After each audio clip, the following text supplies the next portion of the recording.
Hello everyone, आज हम पढ़ेंगे इंग्लिश एनसीईआरटी क्लास 8 का chapter 3 the selfish giant.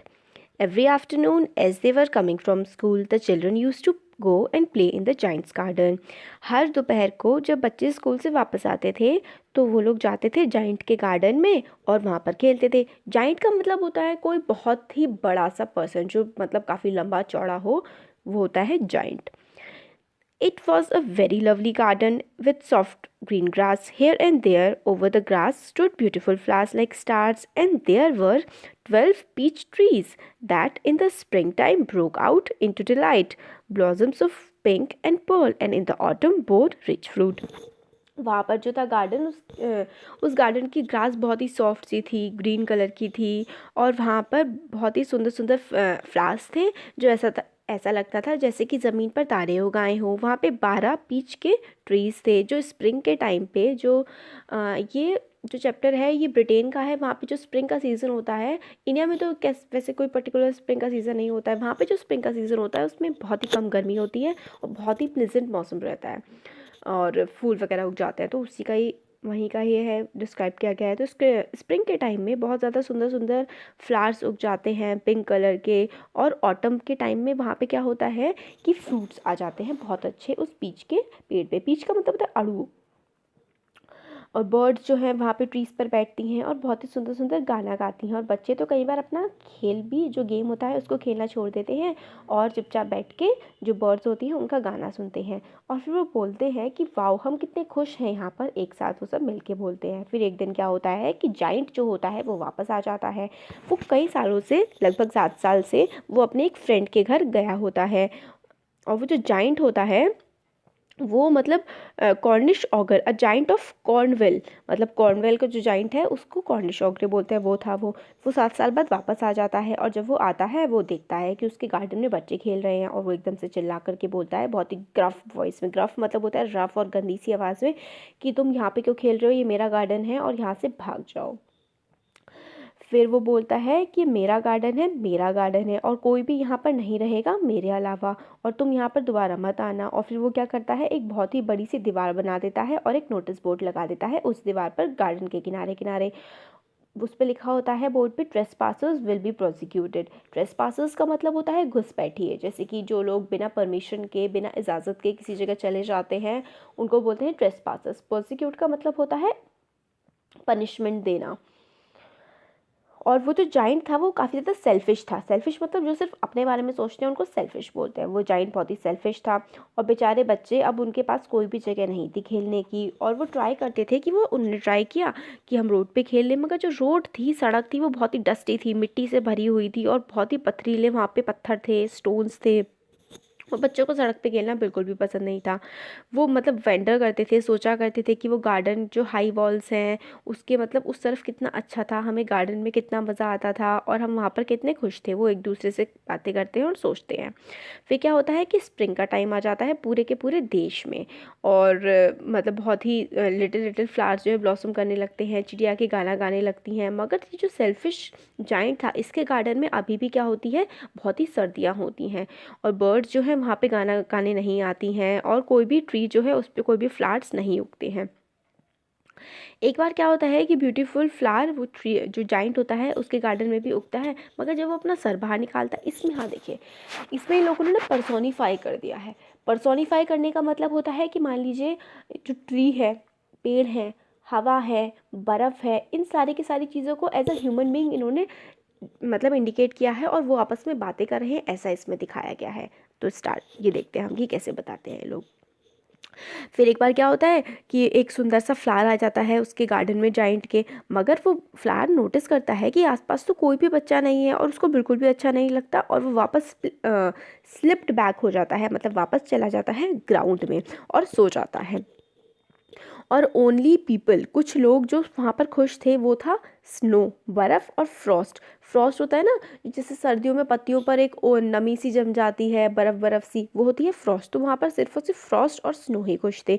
Spring जो थी वो तो बिल्कुल भूल ही गई थी उस गार्डन को, और जो फ्रॉस्ट और स्नो और ये सारी चीज़ें साथ में मिलके चिल्लाए कि हम लोग यहाँ पर रहेंगे पूरे साल। स्नो जो थी उसने कवर कर लिया था पूरे के पूरे गार्डन को, सारी की सारी घास स्नो से कवर हो गई थी, और ऐसा लग रहा था क्लॉक का मतलब होता है रजाई, रजाई जैसी चीज़ होती है क्लॉक। तो इस तरीके से बिछी हुई थी क्लॉक की तरह पूरे के पूरे गार्डन पे बर्फ़। और फ्रॉस्ट जो थी वो सारे के सारे पेड़ों पर लटकी हुई थी। और जो नदन विंड होती है, नदन विंड जो होती है ना, वो काफ़ी ज़्यादा मतलब ठंडी होती है। तो उन लोगों ने क्या किया, इनवाइट कर लिया नॉर्थ विंड को भी, स्नो और फ्रॉस्ट ने। फिर नॉर्थ विंड जो थी वो भी वहाँ पर आके रहने लगी और उसने फर की तरह पूरा रैप कर लिया पूरे के पूरे गार्डन को, और रोर करती हुई, बहुत ही तेज़ आवाज़ें करती हुई उस गार्डन में वो बहने लगी। और वो चिमनी के पॉट पे भी जाकर बहुत आवाज़ें करती थी। फिर वो बोलती है कि ये बहुत बढ़िया जगह है, और हेल भी वहाँ पर आ जाती है। हेल कहती है कि मैं भी यहाँ पर आऊँगी, और कई घंटों तक, 3-3 4-4 घंटे तक वो वहाँ पे बहुत ही रटलिंग करती थी, बहुत ही आवाज़ें निकालती थी। और कैसल में मतलब इतनी तेज़ वो बहती थी कि उसने जो कासल था, जो घर था जाइंट का, उसमें भी काफ़ी सारी चीज़ों को तोड़ दिया था, उसमें जो स्लेट्स हुआ करती थी। वो ग्रे कलर की ड्रेस में और इधर उधर खूब घुमा करती थी। फिर जाइंट सोच रहा होता है, खुद से कहता है कि मेरे को समझ नहीं आ रहा है कि स्प्रिंग जो है वो इतना लेट क्यों कर रही है मेरे गार्डन में आने के लिए। वो अपनी विंडो पे बैठा होता है और सोच रहा होता है कि ये जो ठंड है ये कब जाएगी, मेरा गार्डन कब हरा भरा हो जाएगा। आई होप, और वो होप करता है कि जल्दी ये जो वेदर है ये चेंज होगा, मौसम मतलब। मगर जो स्प्रिंग थी वो तो कभी आई ही नहीं, समर भी नहीं आई, ऑटम भी नहीं आई, और ऑटम में अच्छे अच्छे फ्रूट्स भी नहीं आए। जाइंट के गार्डन में तो हमेशा सिर्फ और सिर्फ बर्फ़ ही जमी रहती थी, क्योंकि वो बहुत ज़्यादा सेल्फिश था। ये कौन कहता है, ये गार्डन की सारी चीज़ें कहती हैं।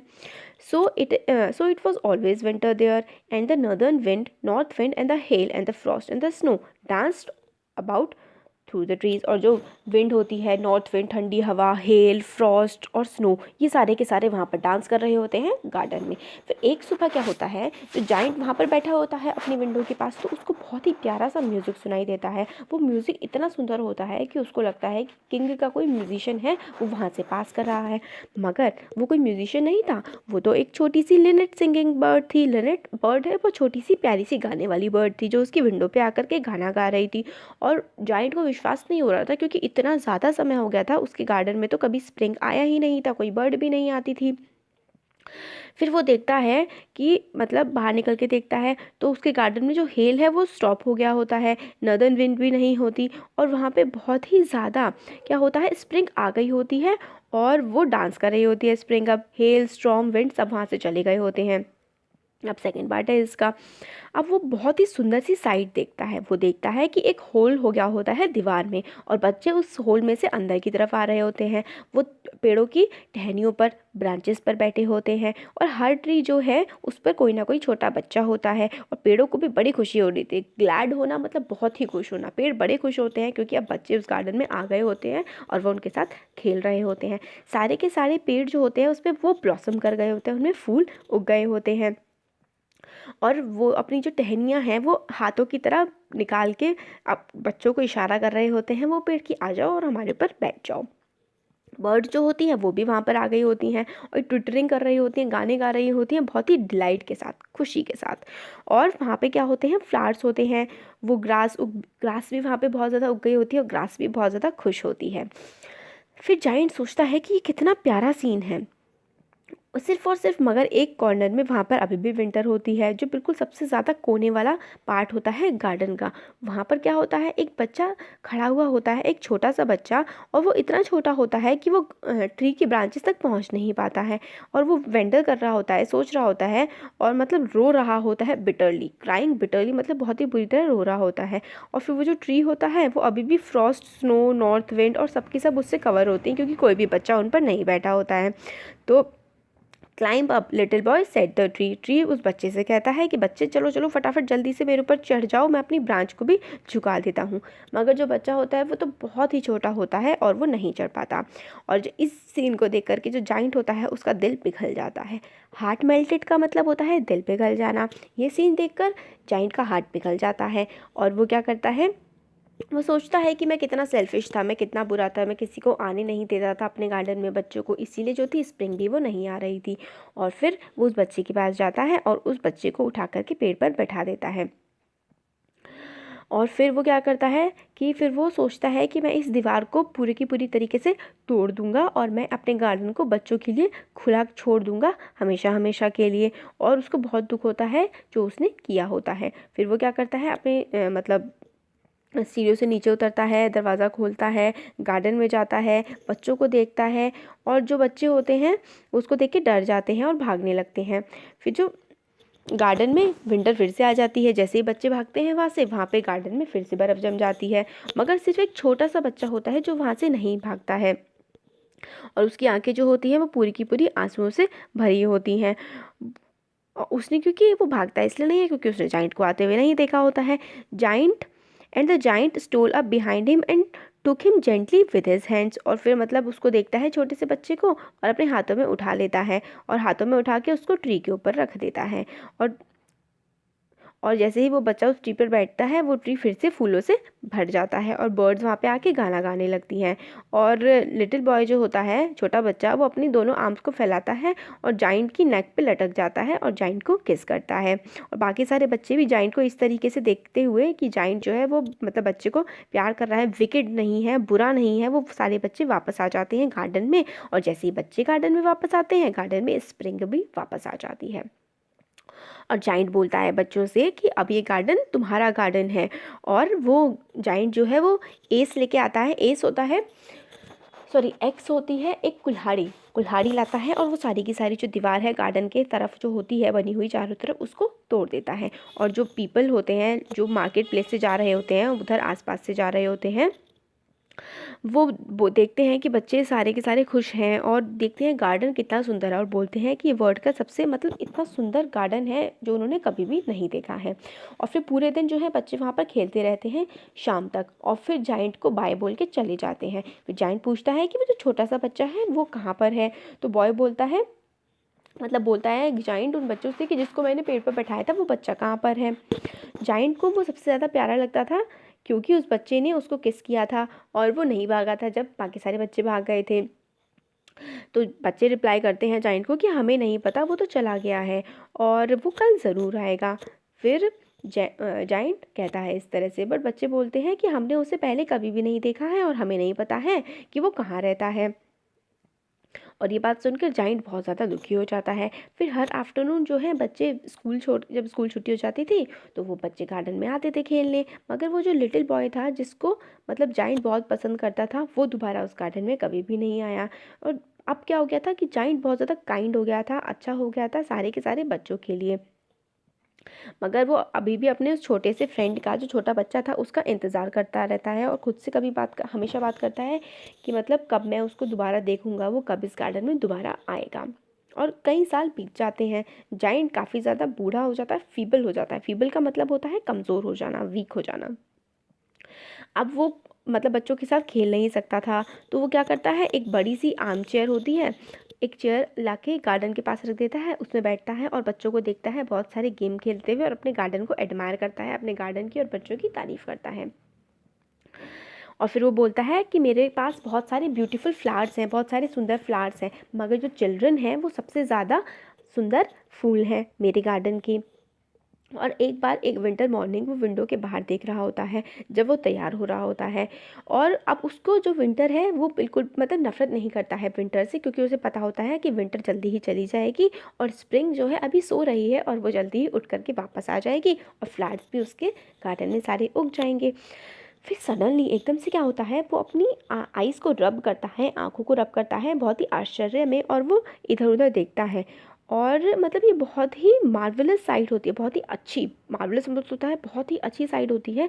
सब farthest corner of the garden में, मतलब सबसे कोने वाले गार्डन में जो ट्री होता है वो कवर्ड होता है बहुत ही प्यारे प्यारे लवली ब्लॉसम्स से, लवली छोटे छोटे फ्लावर से। उसकी जो ब्रांचेस होती हैं ट्री की वो गोल्डन हो गई होती हैं और सिल्वर फ्रूट जो है वहाँ पे हैंग कर रहे होते हैं। अंडरनीथ एक छोटा सा बच्चा खड़ा होता है।